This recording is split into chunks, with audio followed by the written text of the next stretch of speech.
ঝিনাইদহে প্রায় ১২০ কোটি টাকার মাদক ধ্বংস। সুলতান আলী নামের ভিডিওচিত্রে দেখুন বিস্তারিত। ঝিনাইদহের মহেশপুর সীমান্তে উদ্ধারকৃত প্রায় ১১৯ কোটি ৬৪ লাখ টাকার ভারতীয় মাদকদ্রব্য ধ্বংস করেছে বাংলাদেশ বর্ডার গার্ড।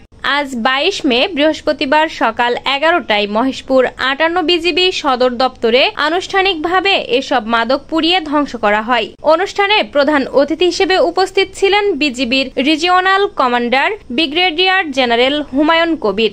বিশেষ অতিথি হিসেবে উপস্থিত ছিলেন Kushtia BGB sector commander Ahsan Habib. স্বাগত বক্তব্য রাখেন ৫৮ বিজিবির অধিনায়ক লেফটেন্যান্ট কর্নেল রফিকুল আলম। এই মাদক ধ্বংস অনুষ্ঠানে ঝিনাইদহ, চুয়াডাঙ্গা ও কুষ্টিয়ার প্রশাসনিক কর্মকর্তা, নির্বাহী ম্যাজিস্ট্রেট ও প্রিন্ট ও ইলেকট্রিক মিডিয়ার সাংবাদিকবৃন্দ উপস্থিত ছিলেন। মোট ১২ ধরনের মাদক ধ্বংস করা হয়, যার আনুমানিক মূল্য ১১৯ কোটি ৬৪ লাখ ৮৩ হাজার ২০২ টাকা। ধ্বংস হওয়া মাদকের মধ্যে ছিল ২৫,৮১৩ বোতল ফেন্সিডিল, ৩৮,৯৮০ বোতল মদ, ১৩০ কেজি গাঁজা, ৬৫,১৭৪ পিস ইয়াবা, ৩৭ KG heroin, ৭৯ KG cocaine, ৭ KG ice, ২৯ বোতল এলএলডি, ২১,৩১৬ পিস ভায়াগ্রা, ৩০,০৭০ পিস ট্যাপেন্টাডল ট্যাবলেট, ৯,৮৪৫ পিস ভারতীয় ওষুধ এবং